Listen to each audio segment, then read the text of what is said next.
Rasul tak sayang kedih bak Tuhan kan wong kisah tengah geba agama Islam tekedi Tuhan katro bak masa gekebah agama Islam panutan getanyo manusia tinggai sahabatum sekalian Al-Quran dan hadis yang utama gapnyan kesidro pangule alam dunia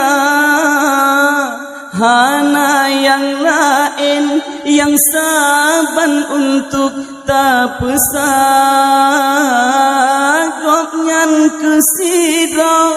pangule alam dunia hana yang lain yang saban untuk tak pesah hana li Rasul tak sayang kedih bak Tuhan kan wakisa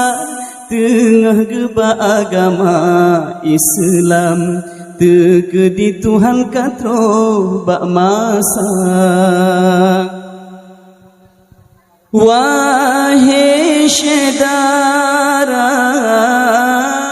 urang Islam bedah berijang-rijang tak ikut pangule getanyo nama Muhammad menyodom ke umat sayang lagaina talaka ubah Rabbi talaka ba ilahi berosajat Nabi getanya umat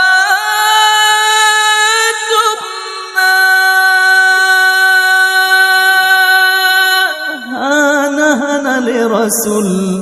tak sayang kedih bak Tuhan kan wakisa tengah geba agama Islam tekedi Tuhan katro bak masa gekebah agama Islam panutan getanyo manusia tinggai sahabatum sekalian Al-Quran dan hadis yang utama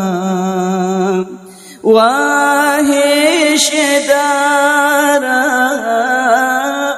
urang Islam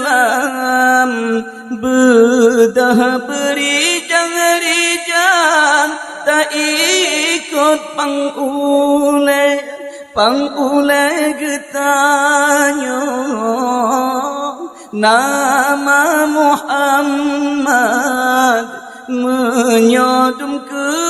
umat sayang lagaina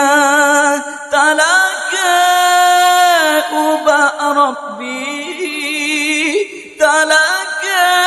ba ilahi berosajat Nabi getah